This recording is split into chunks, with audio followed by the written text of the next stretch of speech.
تو یہ سب بہانے ہوتے ہیں، ورنہ مسئلہ معلوم ہونا چاہیے کہ اگر وہ سارے ملا کر 1 درہم والی جگہ سے کم بنتے ہیں، 5-7 چینٹے پڑ بھی جائیں تو وہ درہم جتنی جگہ نہیں بنتی. چینٹے تو بالکل مچھر کے دانوں کی طرح ہوتے ہیں نا. تو وہ نماز ہو جاتی ہے، نماز پڑھنی چاہیے. اور ویسے آپ دھو بھی سکتے ہیں اگر اندازہ ہو کہ کہاں ہے. تو فتویٰ یہ ہے اہل سنت کا، حنفی کا میں کہہ رہا ہوں مسلک کے مطابق. تو آپ کہیں بازار سے گزرے تھے تو کوئی گرد و غبار قسم کی چیزیں آپ کے کپڑوں پر پڑی ہوں گی، تو آپ کافی دور گئے، دریائے دجلہ، بغداد جو تھا، بغداد دجلہ کے کنارے گئے اور میل فاصلہ کیا، اور وہاں جا کر آپ نے اس کپڑے کو اچھی طرح دھویا. ہر جگہ تو پانی نہیں تھے اس زمانے میں، تو وہاں دھو کر آئے. تو کسی نے کہا جناب کہ آپ نے اتنی تکلیف اٹھائی ہے، آپ کی نزدیک تو درہم سے کم جگہ پر پلیتی ہو تو نماز ہو جاتی ہے. تو آپ نے فرمایا بھائی وہ فتویٰ ہے، یہ تقویٰ ہے. وہ فتویٰ ہے، یہ تقویٰ ہے. اور فتویٰ کا مطلب ہوتا ہے کہ فتویٰ تو ایسی حالت میں ہوتا ہے کہ انسان مجبور ہے، اس کو دور نہ کر سکے تو چلو گزارا ہوگا جی. لیکن تقویٰ تو یہ نا کہ انسان بالکل صاف ستھرا پاک ہو، اور اس کے کپڑے بھی پاک ہوں، اور وہ جگہ بھی پاک ہو، اور اس میں کوئی ایک ذرہ بھی ناپاکی کا نہ ہو. مجبوری تو نہیں تھی، میں جا کر دھو سکتا تھا تو میں نے اس کو دھویا.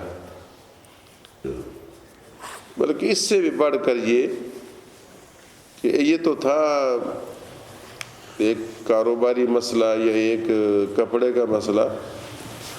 تقوی کا تقاضا یہ بھی ہے کہ کسی ظالم کی بالکل مدد نہ کی جائے. ہاں مثلاً اگر ایک بندہ ظالم ہے تو آپ اس کو راستہ دکھاتے ہیں، پتہ ہے کہ یہ چوری یاری کرتا ہے، چوری ڈاکے مارتا ہے، اور آپ اس کو دکھائیں کہ امین کوٹ کو یہ راستہ جاتا ہے. آپ کو پتہ ہے کہ یہ واردات کرنے چلا ہے، تو روز قیامت آپ اس راستہ دکھانے کی وجہ ساتھ پکڑے جائیں گے. یہاں تک بھی ہے. آج کل تو لوگ جعلی قاتلوں کے گواہ بن جاتے ہیں، نہیں سمجھے، حالانکہ موقع پر ہوتے بھی نہیں، اور جو اصل گواہ ہیں وہ گواہ بنتے نہیں، وہ ڈرتے ہیں، تو پھر وہ جعلی گواہ بناتے ہیں، اور جعلی گواہ موقع پر ہوتے نہیں. تو وہ بھی گناہ کہ بلا تکتموا الشہادہ. اللہ فرماتا ہے گواہی کو مت چھپاؤ. تو جو جان بوجھ گواہی نہ دیں گے وہ اپنی جگہ گناہ گار، دیکھا ہے مگر گواہی نہیں دے رہے. اور یہ جس نے نہیں دیکھا اور گواہ بنا کھڑا ہے، یہ اپنی جگہ گناہ گار کہ بغیر دیکھے گواہی دے رہا ہے. اور اگر خدا نہ خواستہ غلط بنتا ہے اور آپ اس کی رشتہ داری کی بنیاد پر، دوستی کی بنیاد پر اس کے گواہ بن گئے، تو آپ ظالم کے ساتھی ٹھہرے، پھر آپ گناہ گار.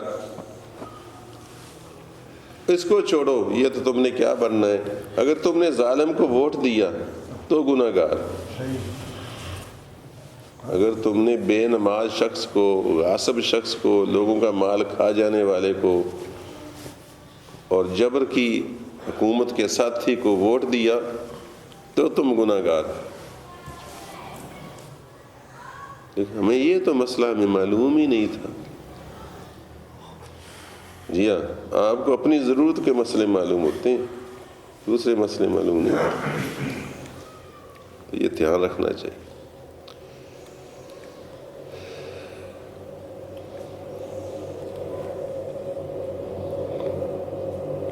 البتہ پھر اس میں ایک گنجائش کی صورت بھی ہے، وہی نا فقاہت پھر ہر جگہ کام دیتی. مثلا یہ کہ ایک کنجر ہے اور ایک کھڑکنجر ہے.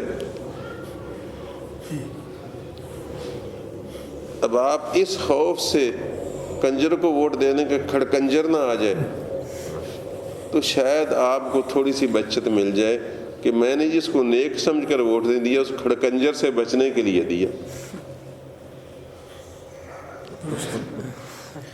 ہے. جی کہ ایک بڑا یزید نہ آ جائے تو شاید پھر کچھ گنجائش بن جائے. یہ بھی اس دور کے فتنوں کی وجہ سے کہہ رہا ہوں کہ بعض کا اب ہم سارے ہی کسی کو بھی ووٹ نہ دیں نسبتاً اچھے کو، اور پھر پرویز مشرف صاحب آ جائیں، پھر زرداری صاحب ہی آ جائیں، تو پھر یہ بھی مصیبت ہے کہ وہ پہلے سے بھی ستیہ ناش سوا ستیہ ناش ہو جائے. یہ بھی مصیبت ہے. تو یہ بہت فتنے کا دور ہے. بہرحال حضرت کا دور بڑا اچھا دور تھا. پھر بھی آپ دیکھیے زندگی میں ایک ایسا واقعہ بھی آیا کہ ان کو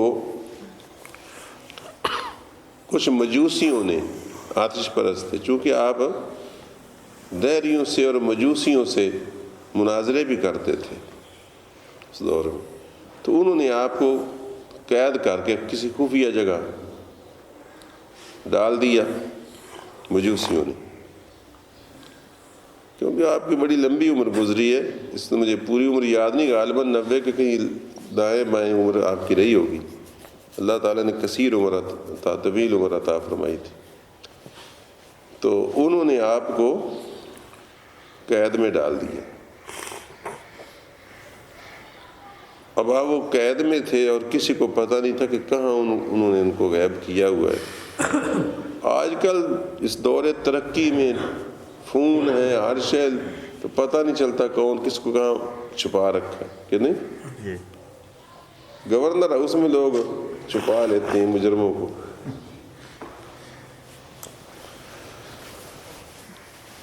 اب اس قید کے دوران کسی مجوسی کو پتا تھا کہ آپ اس زمانے میں ہاتھوں سے لکھتے تھے، کہ آپ بہت اچھا قلم تیار کر لیتے ہیں، قلم گھڑ لیتے ہیں، تیار کر لیتے ہیں، تو ہاتھوں سے لکھتے تھے نا.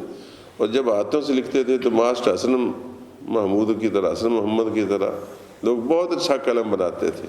اب تو قلم بنانا ہی بھول چکا.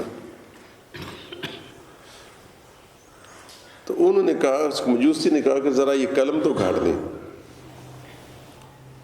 حالانکہ آپ ان کی قید میں تھے، مظلوم تھے، وہ آپ پر ظلم بھی کر سکتے تھے اور کر رہے تھے، اور زیادتی بھی اور مزید بھی کر سکتے تھے، لیکن آپ نے فرمایا کہ نہیں، میں قلم نہیں کاٹتا.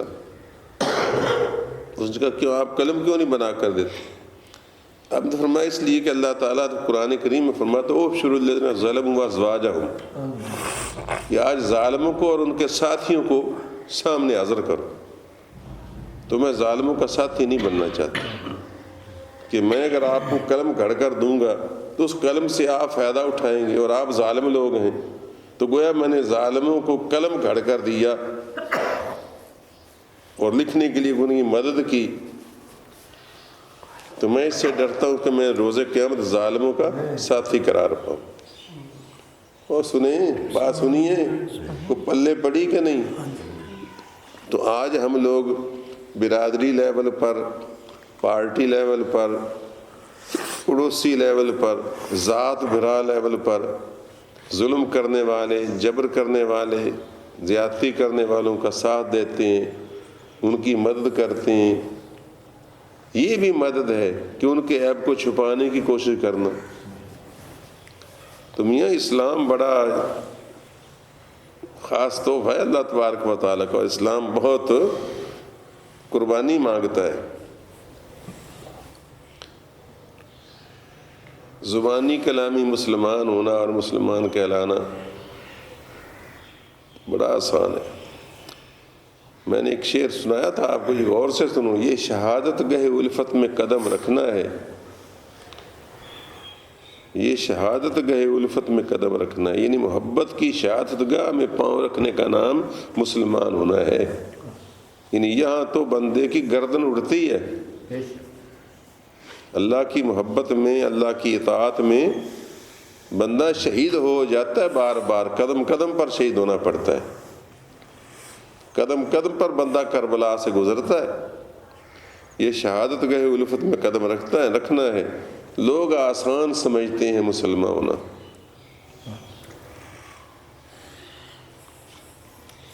آپ اندازہ فرمائیے یہ مرزا غالب کا شعر ہے، اور کتنا غالب شعر ہے. بعض لوگ نے غالب نے صرف محبت کے شعر، عشق و عاشقی کے مجازی شعر لکھے ہیں. غالب بڑی بڑی کام کی باتیں لکھی ہیں. یہ شہادت گئے الفت میں قدم رکھنا ہے. لوگ آسان سمجھتے ہیں مسلمان ہونا. تو میرے دوستو، مسلمان ہونے کے لیے بڑی قربانی کرنی پڑتی. ان صلاتی و نسکی و محیای و مماتی للہ رب العالمین. زندگی، موت، حیات، سب کچھ اللہ تعالیٰ کے لیے. اللہم صلی